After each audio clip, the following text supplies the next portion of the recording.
The massive ships appeared without warning above Earth's sky. They came in the early morning, when most of humanity was still asleep. The vessels were enormous, each one bigger than the largest human city. They blocked out the sun over major capitals across the world. Their hulls gleamed with strange metals that seemed to shift colors in the light. Within minutes, every communication system on Earth received the same message. A face appeared on every screen, every phone, every display. The creature had gray skin, 4 eyes arranged in a square pattern, and a mouth that didn't quite move right when it spoke. The translation came through perfectly. "I am High Admiral Zekthar of the Voss Empire, commander of the Dominion Coalition fleet. Your species is now under our authority. You will surrender all weapons. You will provide resources as we demand. You will accept your place as servants of the Dominion. 47 star systems have accepted these terms. None have refused and survived. You have 48 hours to submit." The transmission ended. The ships remained, silent and waiting. In the underground command center beneath Geneva, military leaders from every nation gathered around a table covered in holographic displays. Admiral Sarah Chen of the UN Space Command stood at the head, her dark eyes studying the alien fleet's formation. Next to her, Dr. James Okoye adjusted his glasses as he scrolled through the alien transmission's data. "They're serious," said General Kowalski from the European Defense Force. "Look at those ships. Our weapons might scratch them, but we can't win, can't we?" Chen zoomed in on one of the alien vessels. "Look at their formation. It's a parade line. They're not even in defensive positions." "Maybe they don't need to be," someone muttered.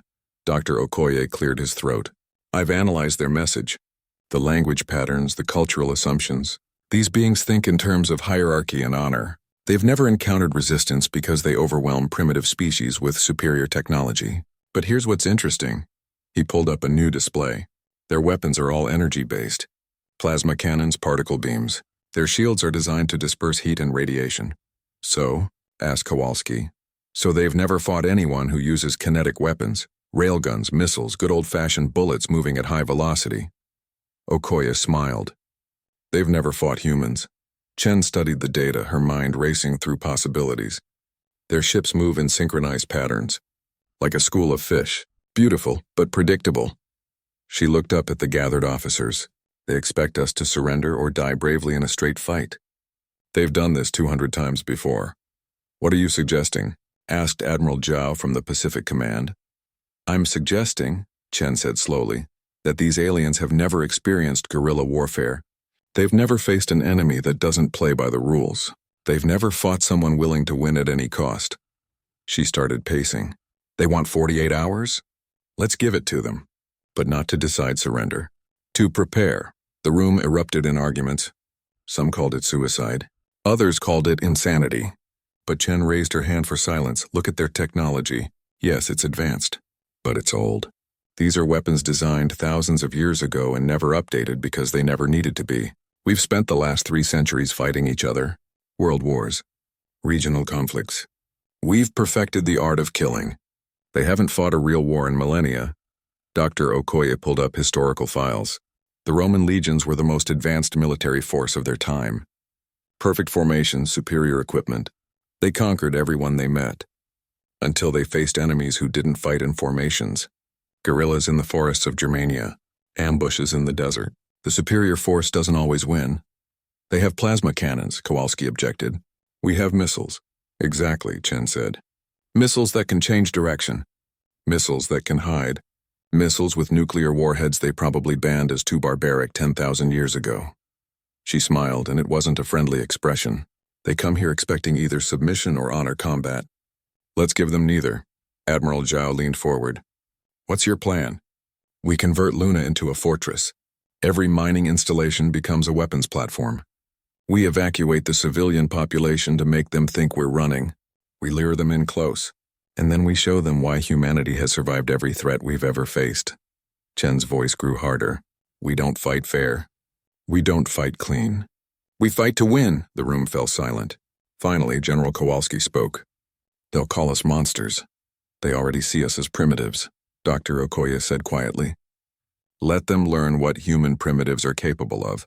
Chen activated the communication system. "Send a response to the alien fleet. Tell them we need the full 48 hours to discuss terms with all Earth's governments. Be polite, be respectful. Be scared? No, are we scared? Someone asked. Chen looked at the alien fleet on the display, then at the faces around the table.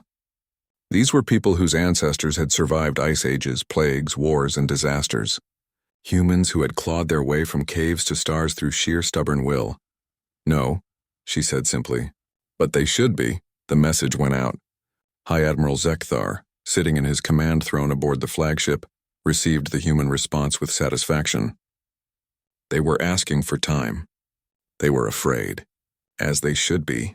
In 48 hours, this primitive world would join the others under Dominion control. He didn't notice the increased activity on Earth's moon. He didn't see the ships moving into hidden positions. He didn't understand that humanity's entire military history was built on one simple principle: survive first, win second, fight dirty, always. The countdown began. 48 hours until humanity's answer, but the answer was already being prepared, and it would be written in fire and fury across the black of space. The 48th hour arrived. High Admiral Zekthar watched his display screens with satisfaction as human ships began streaming away from Earth. Thousands of vessels, from tiny personal craft to large cargo haulers, all fleeing toward Mars. The primitive species was running. Pathetic, muttered his second officer, a Voss warrior with ceremonial scars across his face. They don't even try to fight. Send 3 battle groups to pursue, Zekthar ordered. Capture what you can. Destroy the rest. Show them that resistance is futile. The alien fleet split smoothly. 3 groups of warships, each containing 30 vessels, accelerated after the fleeing human convoy. Their formations remained perfect, their movements synchronized. This was how civilized species conducted warfare. On Luna, Admiral Chen watched the alien ships approach. The moon's surface looked exactly as it had for months. Mining facilities, research stations, communications arrays. Nothing threatening. Nothing military. They're taking the bait, reported the tactical officer. Chen nodded. Around her in the command bunker buried beneath the lunar surface, hundreds of personnel-monitored systems the aliens couldn't detect. Railgun emplacements disguised as mining equipment. Nuclear missile silos hidden under false buildings. Kinetic bombardment systems that looked like ore processors. Wait until they pass the marker, Chen said calmly. Let them get close to the convoy. The alien vanguard accelerated, eager for an easy victory. They were still in perfect formation, shields forward, weapons charged. In the lead ship, Commander Vask of the Voss military caste prepared boarding parties. The humans would be taken as slaves, their ships added to the Dominion fleet. Then Luna opened fire. The first salvo came from railguns. Tungsten rods, each one weighing several tons, accelerated to 30% of light speed. They crossed the distance in seconds. The aliens' shields, designed to disperse energy, did nothing against solid matter moving that fast. 3 alien ships simply exploded. The tungsten rods punched through their hulls like paper. The kinetic energy converting to heat instantly. Atmosphere vented into space. Crews died before they understood what hit them. Evasive maneuvers. Commander Vask screamed. But his ships were in formation, too close together. Changing course meant collision. The second salvo came from missiles. Not the clean energy torpedoes the aliens used, but primitive chemical rockets with nuclear warheads. Dozens of them. Each one programmed with unpredictable flight patterns. They weaved and dodged, impossible to track. The nuclear explosions lit up space like small stars. Electromagnetic pulses fried alien electronics. Thermal radiation overwhelmed their cooling systems. The shockwaves sent ships tumbling out of control. What is this? Vask shouted. What weapons are these? His science officer checked readings with trembling hands. Nuclear fission devices. Kinetic impactors. These are banned weapons. Or crimes. They're winning, Vask whispered. From hidden positions around Luna, laser satellites activated. These weren't the precision beam weapons the Dominion used. These were nuclear-pumped X-ray lasers, powered by controlled atomic explosions. They fired once and burned out, but in that single pulse they delivered more energy than an alien ship could handle. Hulls melted, shields overloaded, ships that had survived for centuries across the galaxy died in seconds. Chen watched the battle display. Launch the fighters. Human spacecraft poured out of hidden hangars. They weren't large. They weren't impressive. But they moved like nothing the aliens had seen. Random vectors. Sudden accelerations. No patterns, no formations, just chaos. In one fighter, Lieutenant Marcus Hayes whooped as he spun his craft in a tight spiral, avoiding plasma fire. His speakers blasted heavy metal music at maximum volume, broadcasting on all frequencies. Other pilots did the same. The aliens' communication networks filled with screaming guitars and pounding drums. "This is Reaper 2-3, I got one on my tail," a pilot called out. "Brake left, Reaper 2-3. "I got you," Hayes replied. He fired a missile that used its maneuvering thrusters to snake around the alien ship's shields, hitting from behind. Splash one bogey. "Who's next?" The aliens tried to coordinate, but the humans were jamming their communications, hacking their targeting systems, deploying holographic decoys that looked exactly like real ships. The electronic warfare was something the Dominion had never encountered. Their honor-bound protocols assumed enemies would fight cleanly. Aboard the flagship, High Admiral Zekthar stared in horror at the tactical display. 3 of his battle groups were being destroyed. Not damaged, not defeated, destroyed. The casualty count climbed into thousands. "Recall the fleet," he ordered. "Full retreat." But the surviving ships couldn't disengage. Human fighters swarmed them, firing missiles from impossible angles. The fleeing civilian convoy had turned around and was launching its own weapons. Those weren't refugees. They were disguised military vessels. Commander Vask's ship took a railgun hit to the engine section. As his vessel tumbled, he heard something on the communication channels. Human voices laughing, actually laughing during combat. His last thought before the life support failed was a simple realization. These humans weren't just fighting. They were enjoying it. The battle lasted 3 hours. When it ended, 90 alien ships were destroyed or disabled. Humanity lost 47 fighters and 12 capital ships. Admiral Chen considered it an acceptable exchange. She opened a broadcast on all alien frequencies. Her face appeared on every surviving Dominion screen. She wasn't smiling. She looked tired but determined.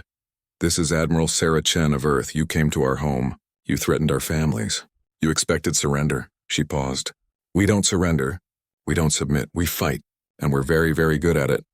Behind her, holographic displays showed human capabilities. Thousands of nuclear weapons, biological research facilities, chemical weapons stockpiles, kinetic bombardment platforms, all the things the galaxy had banned as too terrible to use. "You have a choice," Chen continued. "Leave now and tell your Dominion that Earth is not interested in their empire. Or stay and learn why humanity spent 10,000 years fighting itself. We've perfected war. Every type of war. Clean war, dirty war, total war. We know 1,000 ways to kill and we'll invent 1,000 more if we need to." She leaned closer to the camera. "Come at us if you dare. But know this. We don't fight to be honorable. We fight to win. And we will burn down the galaxy before we kneel." The transmission ended. High Admiral Zekthar sat in his command chair, surrounded by damage reports and casualty lists. His fleet, the pride of the Dominion, had been mauled by a species that hadn't even achieved faster-than-light travel until recently. "Retreat," he said quietly. "Back to Dominion space. We need to inform the Council." As the alien fleet limped away, human ships didn't pursue. They just watched, weapons still active, ready for another fight. On Luna, Admiral Chen finally allowed herself a small smile. The first battle was won, but she knew this was only the beginning. The council chamber of the Dominion Coalition sat in the heart of the Voss homeworld. Representatives from 47 species gathered in the massive circular room, each delegation occupying a platform that floated at precise distances from the center. For 10,000 years, this chamber had discussed expansion, trade, and the peaceful absorption of new species. Today, it discussed defeat. High Admiral Zekthar stood in the center, his 4 eyes downcast in shame. The holographic display behind him showed the battle at Luna, recorded from his flagship's sensors. The council members watched in silence as human weapons tore through Dominion ships. "This is impossible," said Councillor Thresh of the Granite Collective, his rock-like body grinding with agitation. "No species resist the Dominion. It has never happened." "It happened," Zekthar said flatly. "The humans call themselves primitive, but they fight with a sophistication we cannot match. They use weapons we banned millennia ago because they were too cruel. Nuclear explosives, kinetic impactors. They weaponized sound and light and chaos itself." Ambassador Ryloth of the Serene Collective rose gracefully. Her species resembled tall, slender trees with faces, and they spoke in musical tones. Perhaps this suggests our approach is flawed. We offer membership or destruction. The humans chose a third option, defiance. Maybe we should listen. Listen? Military Commander Drakthor slammed a clawed hand on his console. They destroyed 90 of our ships. They must be punished for this insolence. With what? Zekthar's voice cut through the arguing. I had 3 battle groups. The finest warriors of the Voss Empire. They were slaughtered. The humans didn't just win. They enjoyed winning. They played music during combat. Music, as if battle were entertainment. The council fell silent. This was beyond their understanding. War, when it happened, was a formal affair. Civilized. The Dominion fought to demonstrate superiority, not to kill efficiently. A new voice spoke from the shadows of a delegation platform. Perhaps we're asking the wrong questions. The speaker was Merchant Prince Vexic of the Trade Guild, his 6 arms gesturing expressively. Instead of how to defeat them, ask why they're so advanced despite being new to space. Dr. James Okoye had been waiting for this moment. The human delegation had arrived 3 days after the battle, flying in a captured alien ship they had somehow repaired and learned to operate. They weren't invited. They simply showed up, landed on the Dominion homeworld, and demanded an audience. Now Okoye stood in a visitor's gallery, watching the council debate.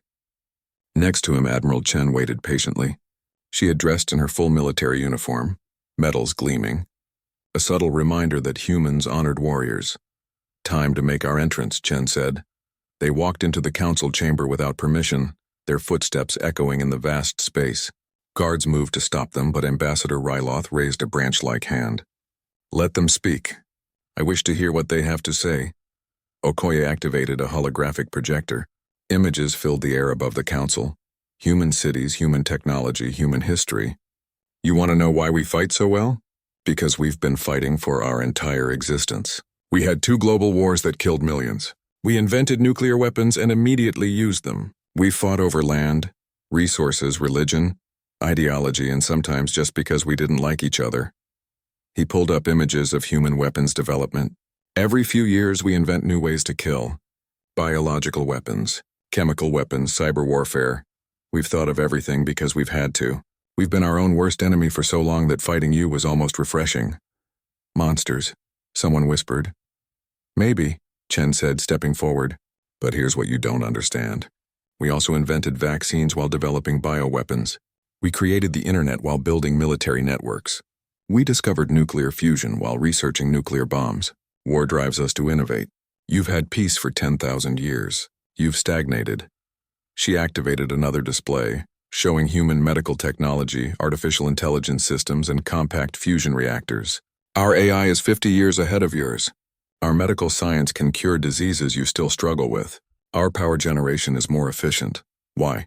Because we've had to be better, faster, stronger than ourselves. Counselor Thresh leaned forward. What do you want, humans? Why come here? Because we know your secret, Okoye said quietly. He pulled up classified Dominion files that they had hacked from captured ships. The council members gasped as images of the Devourers appeared. Massive organic ships spreading across star systems, consuming everything. The Devourers, Okoye continued, an extragalactic threat that's been eating your territory for 200 years. You've kept it secret, fought them in border systems, and lost every time. Your formations don't work. Your honor codes mean nothing to a hive mind. You're slowly dying and you don't know how to stop it. The silence in the chamber was absolute. You came to conquer us, Chen said, but you need us. The Devourers will reach Earth eventually. When they do, we'll have to fight them anyway. So here's our offer. Alliance, not submission. You dare dictate terms? Drakthor snarled. We dare because we can, Chen replied calmly. We'll share our weapons technology, our tactics, our training.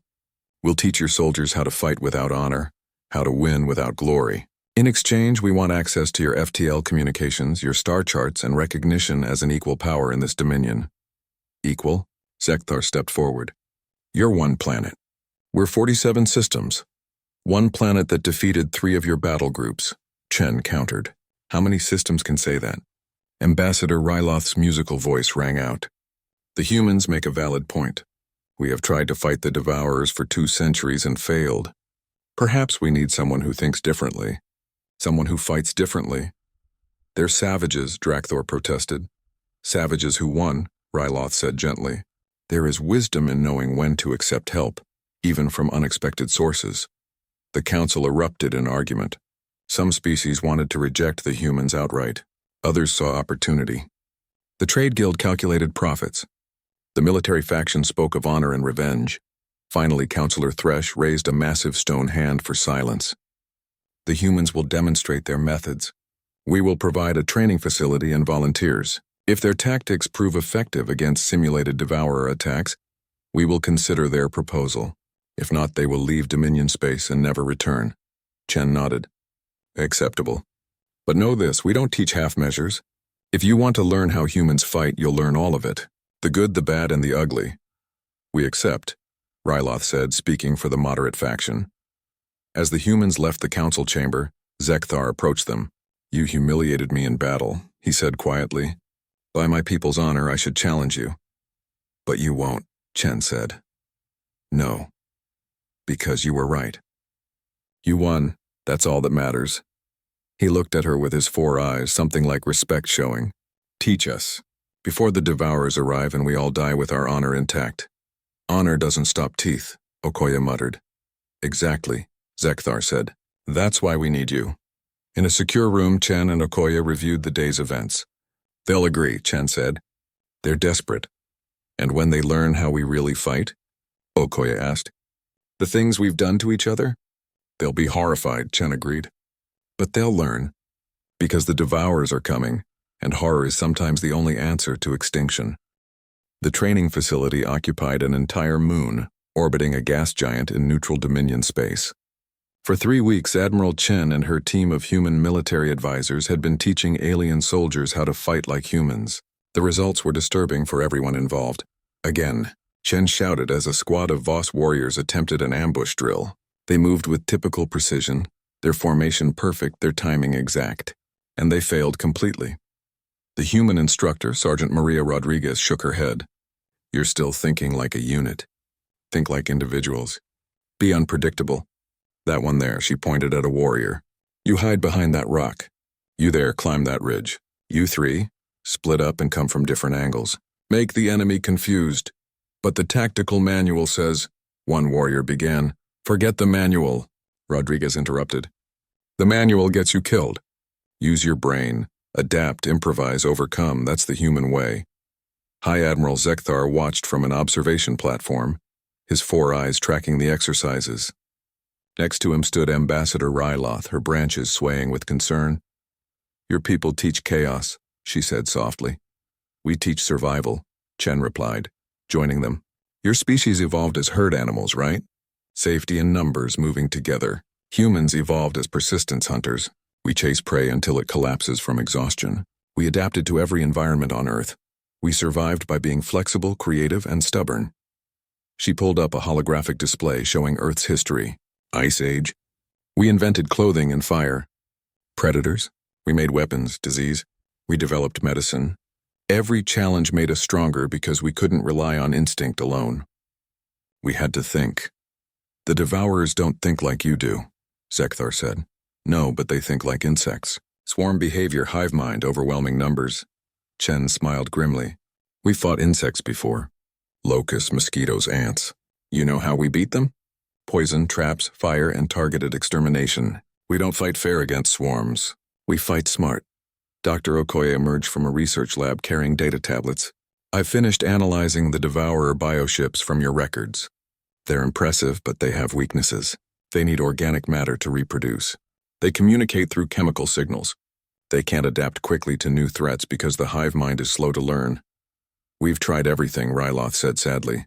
Plasma weapons, kinetic barriers, energy shields. Nothing stops them. Because you're using the wrong weapons, Okoye said. He pulled up schematics. Their hulls are organic, carbon-based. Fire doesn't work in space, but radiation does. Nuclear weapons don't just explode. They release electromagnetic pulses, neutron radiation, gamma rays. That will kill organic tissue. Nuclear weapons are forbidden, Zekthar said automatically. So was genocide until the devourers showed up, Chen said bluntly. You can have your morals or your survival. Choose. The observation deck fell silent. Finally, Zekthar spoke. If we use such weapons, we become monsters. Welcome to the club, Rodriguez said, walking up to join them. You know what we call the atomic bombs we dropped on Japan in 1945? Terrible, horrible war crimes, some say. But they ended a war that would have killed millions more. Sometimes the monster wins because the monster is willing to do what's necessary. Ryloth's voice trembled. There must be another way. There isn't, Chen said. The Devourers don't negotiate. They don't retreat. They consume everything. You've lost 20 systems to them. How many more before you admit that clean hands won't save you? Before anyone could respond, alarms blared throughout the facility. A technician's voice crackled over speakers. Long-range sensors detect Devourer fleet, multiple contacts heading this way. Everyone rushed to the command center. The holographic display showed a horrifying sight. Hundreds of bioships, each one pulsing with organic life, moving toward the border system of Kalis Prime. The Dominion's early warning outpost there had 3 million civilians. They're 3 months away at current speed, the tactical officer reported. Kalis Prime has minimal defenses. Evacuate the system, Counselor Thresh's voice came through communication channels from the Dominion capital. All available ships proceed to Kalis Prime for civilian extraction. That's surrender, Chen said. You'll lose the system, the resources, everything. What choice do we have? Thresh asked. Chen looked at Zekthar. Do you trust me? The alien admiral studied her for a long moment. I shouldn't, your species terrifies me. But yes, I trust you. Then let me show you how humans defend their territory. She turned to the communication officer. Get me a direct line to Earth, tell them we need the Spite Protocol. What's the Spite Protocol? Okoye asked nervously. Something we hoped we'd never use, Chen said. If we can't hold ground, we make it worthless to the enemy. Scorched earth, salted fields, poisoned wells. We've done it throughout history when facing overwhelming odds. She pulled up new schematics. We call them Spite missiles. Faster than light projectiles packed with antimatter. We plant them on worlds in the Devourer's path. When they arrive to feed, we detonate. The explosions will create debris fields and radiation zones that even organic ships can't cross. You'd destroy entire planets? Ryloth looked horrified. Empty planets, Chen corrected. After we evacuate. And yes, I would. Because a dead world is better than a Devourer breeding ground. This is madness, someone protested. This is war, Chen replied. Real war. Not the ceremonial nonsense you've been playing at for 10,000 years. The Devourers aren't honorable opponents. They're locusts, and you fight locusts with poison and fire. Zekthar made his decision. How many missiles do you need? 50, spread across 10 systems in their path. We create a barrier they can't cross easily. Meanwhile, we prepare the real defense at Kalis Prime. Not static defenses. Mobile warfare. Hit and run. Guerrilla tactics. We make them bleed for every meter of space. The alien admiral activated his communication system. This is High Admiral Zekthar to all Dominion forces. We are implementing human tactical doctrine. Prepare for asymmetric warfare protocols. And may our ancestors forgive us for what we're about to do. Ambassador Ryloth approached Chen privately. You're changing us, making us more like you. I'm giving you a chance to survive, Chen said. When this is over, you can go back to your peaceful ways. Build monuments to honor, write poetry about glory. But first you have to live through this, and living means fighting dirty. What if we become monsters? Then you'll be alive monsters, Chen said. And you can spend the rest of your existence trying to be better. But you can't be better if you're dead. Over the next weeks, human and alien engineers worked together to build the Spite missiles. Dominion scientists, horrified by the weapons, nonetheless completed their calculations. The missiles launched, spreading across the Devourer's projected path. Meanwhile, at Kalis Prime, Chen assembled a fleet unlike anything the Dominion had deployed before. No formations, no parade lines. Just ships ready to fight in chaos with pilots trained in human tactics. Zekthar commanded the flagship, studying his new battle plans. They looked wrong, disorganized, random. Everything his training said would fail. But Chen stood next to him, confidence radiating. Trust the chaos, she said. The Devourers expect patterns. Give them noise instead, and if we lose, he asked.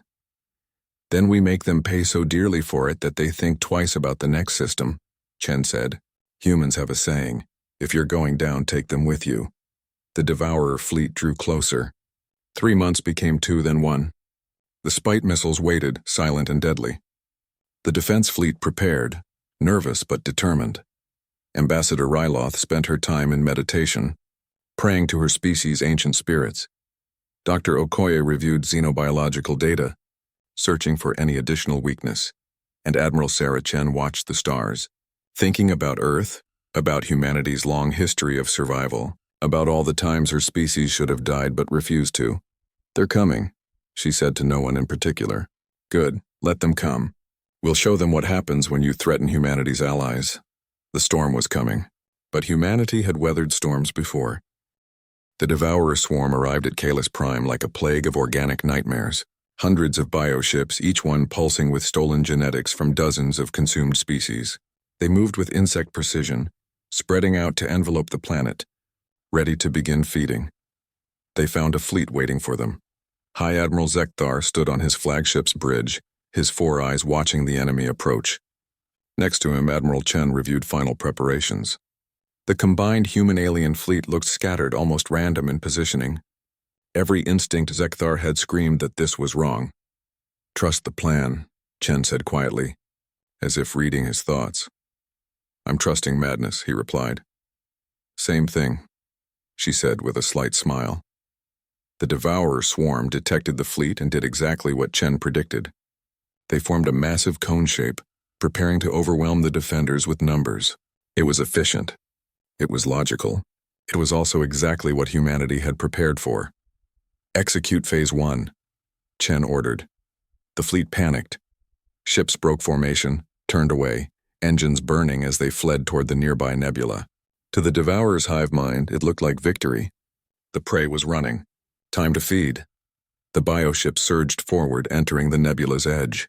The gas clouds interfered with their chemical communication, but the hive mind compensated. They'd hunted in worse conditions. Then the nebula came alive with death. Thousands of drones emerged from hiding spots within the gas clouds. They weren't controlled by AI, which the Dominion banned, but by remote pilots, human pilots. From Earth, from Mars, from orbital stations, gamers and drone operators who had trained their entire lives for virtual combat now found themselves in the real thing. "This is Ghost 7. I got 3 on me," a voice called out over the communication channel. "Break left, Ghost 7, another pilot responded. "I'm coming in with missiles." The Devourer ships tried to track the drones, but there was no pattern. One drone flew in a spiral while blasting classical music. Another did barrel rolls while the pilot sang off-key. A third painted a bioship with targeting lasers while yelling insults in 6 languages. The hive mind couldn't predict chaos. It tried to form a response pattern, but every drone behaved differently. Some were cautious, some were aggressive, some seemed insane. One pilot repeatedly rammed damaged bioships while screaming ancient warrior poetry. "This is Valkyrie 2, a calm voice said. "I've got tone, Fox 3. A missile streaked out, its warhead packed with radioactive material that would poison organic tissue. The bioship it hit didn't just die, it convulsed, its organic hull breaking down as radiation shredded its cellular structure. The hive mind felt the death and pulled back instinctively, which was exactly what the humans wanted. "Phase 2, Chen ordered. The Spite missiles detonated. On 10 worlds in the Devourer's path, antimatter warheads exploded simultaneously. The destruction was absolute. Entire planets became radioactive debris fields. The explosions created barriers of superheated material and radiation that would take centuries to clear. The hive mind felt confusion for the first time in its existence. The prey had destroyed its own territory? This made no sense. But the Devourers pressed on. There was still a planet to consume here. "Phase 3, Zekthar said, his voice steady despite his fear. "All ships offensive formation." The fleeing fleet turned around. Every ship had been modified with human weapons. Nuclear-tipped missiles, railguns, chemical explosives, and something the Dominion had never used before: biological warfare. Dr. Okoye had spent weeks developing it. A targeted virus that attacked the specific protein chains in Devourer bioships. It wouldn't kill them instantly, but it would weaken them, make them vulnerable. Thousands of missiles streaked through space. When they detonated, they released both explosions and viral clouds. The bioships flew through the clouds, absorbing the virus into their organic hulls. Within minutes, the effects showed. Bioships began moving slower. Their regeneration stopped. The hive mind felt its vessels weakening and sent chemical signals to retreat and recover. "Don't let them regroup," Chen shouted. "Press the attack!" The human pilots in their drones swarmed the weakened bioships. Sergeant Rodriguez, piloting a heavy assault drone, fired a continuous stream of depleted uranium rounds. The dense metal punched through weakened organic armor. "This is for every world you consumed," she yelled, destroying another bioship. The Dominion ships, trained in human tactics, abandoned their traditional formations. They fought as individuals, each captain making decisions in real time. It was chaotic. It was messy. It was effective. Ambassador Ryloth, aboard a medical ship well behind the lines, watched the battle with her species equivalent of tears. "We've become them," she whispered. "We're fighting like humans. We're surviving," said a Voss officer next to her. "That's what matters." The hive mind made a decision. It couldn't win here. Not with these unpredictable tactics and horrible weapons. It began pulling back, but Chen had anticipated this too. "Phase 4, she said. "Execute the counterstrike." While the main battle raged, human stealth ships had circled behind the Devourer fleet. These ships, coated in materials that absorbed sensor sweeps, had been invisible to the hive mind. Now they revealed themselves, striking at the queen ships that coordinated the swarm. Lieutenant Marcus Hayes, now commanding a stealth frigate, targeted the largest queen ship. "This is for making us build those awful spite missiles," he muttered and fired a nuclear torpedo. The explosion took out the queen ship's command center. Instantly, a quarter of the Devourer fleet lost coordination. They milled about, confused, as the hive mind struggled to compensate. "Hit them now!" Zekthar ordered. "While they're disorganized." The combined fleet pressed forward. Railguns fired. Missiles launched. Energy weapons that the Dominion had used for millennia now mixed with human brutality. It was a symphony of destruction, and for the first time in 200 years, the Devourers were losing. The battle lasted 18 hours. When it ended, the Devourer swarm was broken, 2/3 of their fleet destroyed, the rest fleeing back toward the intergalactic void. Kalis Prime was saved. The cost had been heavy. 3,000 human pilots lost, 12 Dominion capital ships destroyed, 40,000 casualties. But compared to previous battles with the Devourers, it was a miracle. Admiral Chen stood on her ship's observation deck looking at the debris field. Dr. Okoye joined her, his face exhausted. "We won," he said. "We survived," she corrected. "The Devourers will be back, but now the Dominion knows how to fight them." High Admiral Zekthar arrived, his uniform scorched from a hull breach. "You saved us," he said to Chen. "Your tactics, your weapons, your willingness to fight without honor." "Honor doesn't fill body bags," Chen said. "But I understand why it matters to you. You can rebuild your honor later. First, rebuild your fleet." Ambassador Ryloth approached, her branch-like limbs drooping with exhaustion. "We've become something we never wanted to be. Warriors like you." "No," Chen said gently. "You became survivors. There's a difference. We fight because we have to, not because we want to. Every human wishes for peace. We just don't expect it." The news spread across the Dominion. For the first time in centuries, a major victory against the Devourers. The species that had humiliated the fleet at Luna had saved them at Kalis Prime. The council convened again. This time, when Admiral Chen and Dr. Okoye entered, they were welcomed. The vote was unanimous. Humanity would be recognized as an equal member of the Dominion coalition. "Though I still believe your methods are disturbing," Counselor Thresh said. "They are," Chen agreed. "War is disturbing. Survival is ugly. We don't apologize for that." In the following months, the galaxy changed. Human military advisors spread across Dominion space, teaching tactics that had been forbidden for millennia. The rigid military structures loosened. Innovation began to replace tradition, and slowly the Devourers found themselves facing an enemy they couldn't understand, an enemy that fought with chaos, adapted constantly, and refused to follow the rules. A year after the Battle of Kalis Prime, Admiral Chen and High Admiral Zekthar sat in a bar on the Voss homeworld. The alien poured 2 glasses of human whiskey, a drink his species found aggressively unpleasant but consumed anyway. "Your species terrifies me," Zekthar said, raising his glass. "Your species fascinates us," Chen replied, raising hers. They drank. The whiskey burned, but neither flinched. "We have a new ship launching," Zekthar said. We've named it in human style. Would you like to know what we call it? Tell me. The HSS Inevitable Victory, he said. Because you told us once that victory against you was inevitable. We decided to make it our philosophy too. Chen smiled. That's the spirit. Outside, the first joint human-alien vessel prepared for launch. Its crew was mixed human and alien working together. They would patrol the borders, hunt remaining Devourer scouts, and explore new regions of space. The captain, a human named Torres, stood on the bridge next to her first officer, a Voss warrior named Kresh. They looked at the stars ahead. Ready? Torres asked. No, Kresh said honestly. But I learned from you humans that being ready isn't necessary. Being willing is enough. Good answer, Torres said. Let's go see what trouble we can find. The ship jumped to faster than light speed, carrying with it the future of two civilizations that had learned to respect each other.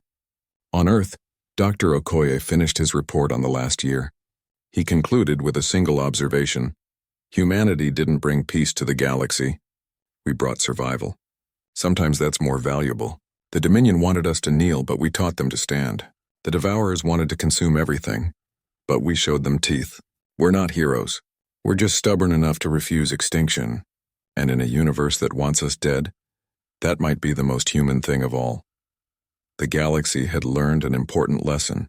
When humans laugh in the face of annihilation, it's not because they're unafraid. It's because they've been fighting impossible odds since they crawled out of caves on a little blue planet. Victory wasn't inevitable because humans were stronger or smarter. Victory was inevitable because humans simply refused to lose.